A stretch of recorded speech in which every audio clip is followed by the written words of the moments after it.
Hello, hello! I'm Snaillegs, long time no see, and happy spooky month!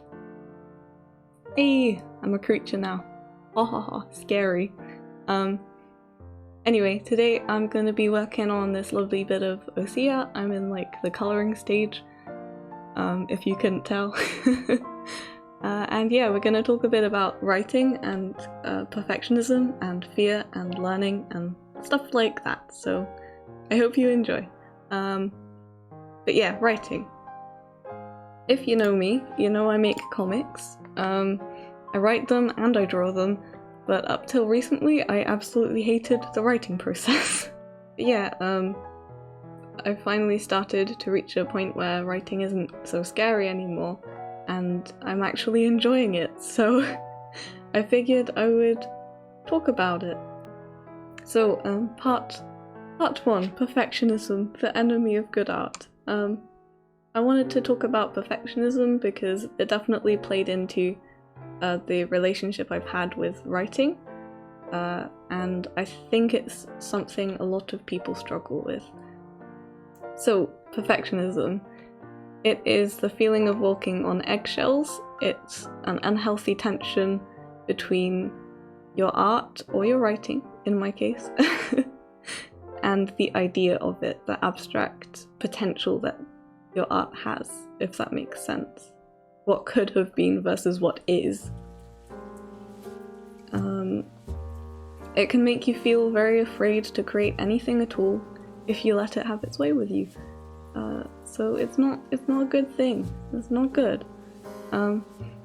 I always found that I struggle more with perfectionism when I'm writing than when I'm drawing. I think it probably came from the 2 years of English lessons I had where I was getting consistently good grades, but my teacher was constantly telling me that I wasn't doing well enough.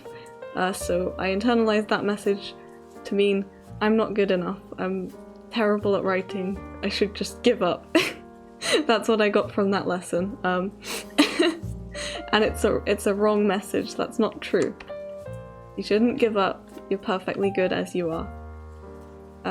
My answer to perfectionism is to recognize that my work will never live up to the abstract idea of it that I have in my head, because the abstract idea has limitless potential, whereas the artwork itself is something tangible, something complete, in a way that an abstract idea can never be. It's okay to make bad art, it's okay to take shortcuts, it's okay to look at your work and say good enough and move on. It's a hot mess, but it's my hot mess and I'm proud of it. You know? As long as you're enjoying the process of making it, that's the main thing that matters anyway. Try not to worry too much about anything else, especially in earlier stages of making something. That's kind of the section on perfectionism. So we're gonna move on to another cure to perfectionism, I guess, which is self-indulgence, the act of writing something for yourself. So when you're writing, your target audience should be you. You don't need to worry about making something which will have mass appeal, just worry about making something that maybe you wish you had when, like, at a certain point in your life, or which you really would like to read, but you can't find anything like it, so you're making it yourself.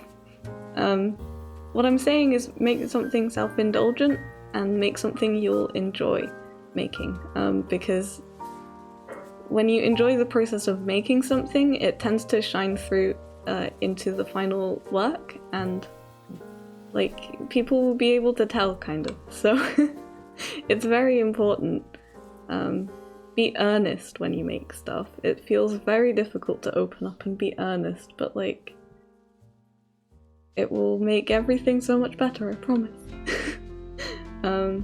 I feel like definitely I've slowly been able to become a more honest writer in terms of writing things that are true for me, or that have like an echo of something that's true to me in everything I write. And I think that's definitely the way you want to be going. Write with sincerity. or don't. If you have fun writing something ironic and insincere, then write that, but you know, add a little bit of sincerity in the mix and it will really start to shine, you know?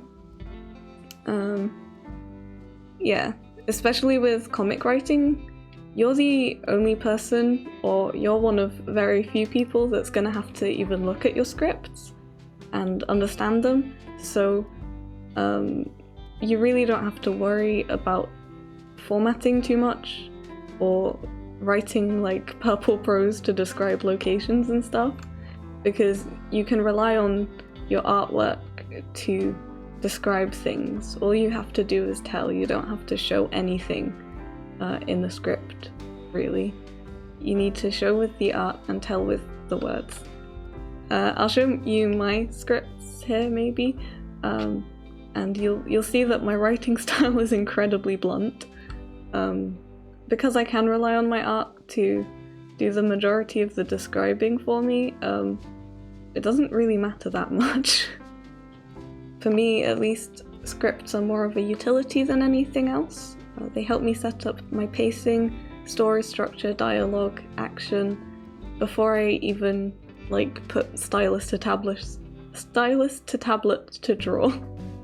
So my last section is called "The More You Write, the Easier It Gets," and it's called that because I think that you just have to write a lot to start feeling more confident in your work. As you learn about and refine your process by writing, you'll start to feel things get easier. And I know this because that's where I am now in my writing journey, I guess. I am finding my process and I'm having a fun time doing it. Yeah. So that's the video, that's it. Thank you for watching or listening. I hope it was helpful or interesting in some way to you. And I also hope to see you next time. The featured artwork in this video came out like this. I'm going to show it on screen now. I'm going to show the final result. And it features my zombie OC Emery.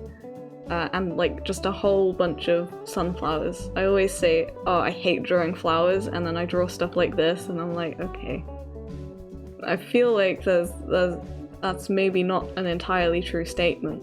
If you enjoyed the video and would like to see more, consider liking, commenting, subscribing.